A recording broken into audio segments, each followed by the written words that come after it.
بندہ پروردگارم امت احمد نبی دوست دار چار یارم تابع اولاد علی مذہب حنفیہ دارم ملت حضرت خلیل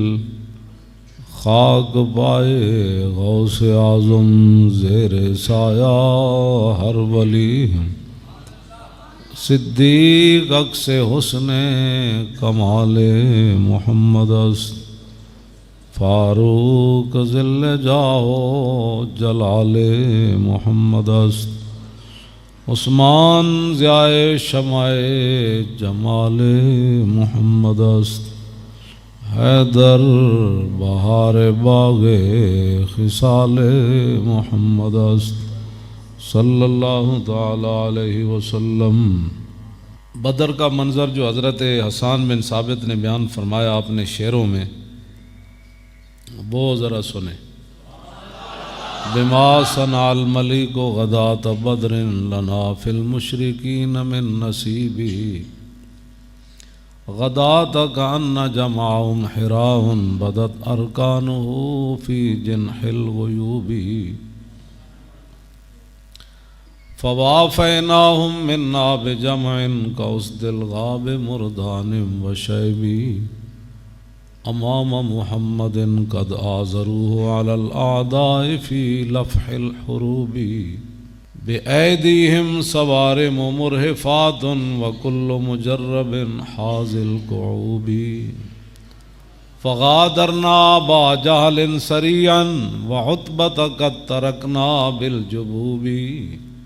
يناديهم رسول الله لما قذفناهم كواكب في الكليب الم تجدوا حدیثی کان حقا وامر اللہ یاخذ بالقلوب فما نطقوا ولو نطقوا لقالوا صدقت وكنت ذا رأی مصیب۔ فرمایا اللہ کا بڑا فضل ہوا، بدر والے دن اللہ نے ہمارے اوپر احسان فرمایا، اور ہماری تعداد اگرچہ کم تھی لیکن اس کا فضل ہمارے شامل حال تھا۔ فرمایا ان کا لشکر جو تا حد نگاہ ہمیں نظر آ رہا تھا، تو ان کے لشکر کو دیکھ کر نہ ہم ڈرے نہ ہم دبے، اور پھر ہم نے بھی ان کا مقابلہ اسی طرح کیا جس کر و فر کے ساتھ وہ آئے تھے، اور ہمارے اندر بوڑھے صحابہ بھی تھے اور جوان بھی تھے، اور رسول اللہ کی قیادت میں صرف بدر میں نہیں، جب بھی کبھی دشمن نے جنگ کے شعلے بھڑکائے تو ہم شعلوں کو دیکھ کر کبھی پیچھے نہیں ہوئے، بلکہ ہم نے ان شعلوں کے اندر چھلانگ لگا دی، اور ہمارے ہاتھوں میں ایسی تلواریں تھیں جو ایسی کاٹ کرتی تھیں جن کی کوئی مثال نہیں، اور ہمارے ہاتھوں میں جو نیزے تھے وہ بھی بڑے آزمائے ہوئے تھے،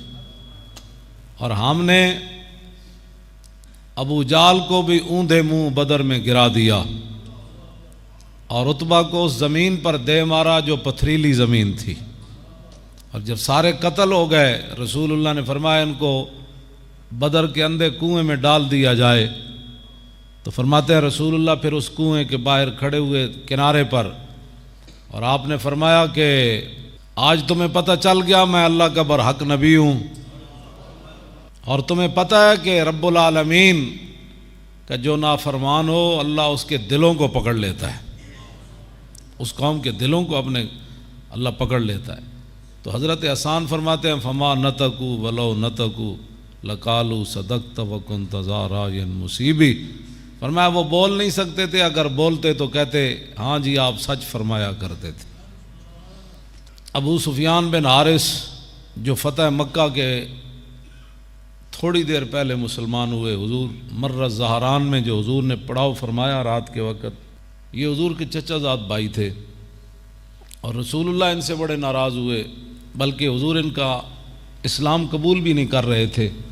ادھر سے آئے کلمہ پڑھنے کے لیے، حضور نے رخ انور ادھر پھیر لیا، جب ادھر سے آئے تو حضور نے ادھر پھیر لیا، اور قریب تھا کہ صحابہ کی تلواریں اٹھ کھڑی ہوتی۔ انہوں نے پھر ام سلمہ ام المومنین حضرت ام سلمہ رضی اللہ تعالی عنہا سے جا کر عرض کی کہ آج سب کو معافی ہو رہی ہے، میرے لیے کوئی معافی نہیں، آپ میری سفارش کریں رسول اللہ سے۔ انہوں نے سفارش کی تو رسول اللہ نے ان کو بلایا۔ آپ نے فرمایا کہ میرا تو آپ کے سامنے بچپن بھی گزرا، پھر میری جوانی بھی گزری، تو نے کیوں انکار کیا تھا؟ کوئی اور کرتا تو پھر ہوتا۔ بس انہوں نے سر جھکا لیا، حضور نے پھر ان کا اسلام قبول کر لیا۔ لیکن محدثین نے لکھا کہ پھر اس کے بعد 2 سال ہی حضور ظاہری دنیا میں جلوہ گر رہے، تو اس شرمندگی کی وجہ سے 2 سال کے اندر پھر ایک مرتبہ بھی نگاہ اٹھا کر حضور کا چہرہ نہیں دیکھا۔ جب بھی حضور کے سامنے جاتے تو شرمندگی سے اپنی نگاہیں نیچی کر لیتے تھے۔ ابو سفیان بن حارث، اور پھر انہوں نے غزوہ حنین کے موقع پر جب صحابہ کے دلوں میں یہ خیال آیا کہ آج تو ہم بڑی تعداد میں ہیں، وہ قرآن مجید نے واقعہ پورا اس کا نقل کیا، تو جب رسول اللہ ادھر جا رہے تھے، آگے ہاتھی تھے، گھوڑے تھے، حضور جنگ کے لیے جا رہے تھے، اور حضور خود نعرہ بھی لگا رہے تھے، انا النبی لا کذب انا ابن عبد المطلب۔ حضور سفید خچر پر سوار تھے اور حضور تنے تن آ جا رہے تھے اس طرف،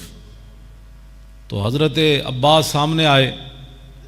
یہ بھی اسوہ حسنہ بیان کرو نا جی، کہ ہزاروں کا لشکر ہو تو رسول اللہ تنہا بھی فرماتے ہیں جس نبی کے خلاف تم آئے ہو نا میں ہی ہوں، آؤ۔ چکا چک خنجر سے آتی صدا، اعلیٰ حضرت نے اسی طرف اشارہ کیا، چکا چک خنجر سے آتی صدا، مصطفیٰ تیری سہولت پہ لاکھوں سلام۔ حضور آپ کی تلوار سے جو آواز آئی نا، ہاں جی، چکا چک خنجر سے آتی صدا، حضور تو آڑی بہادری ہوتے لکھاں سلام ہو۔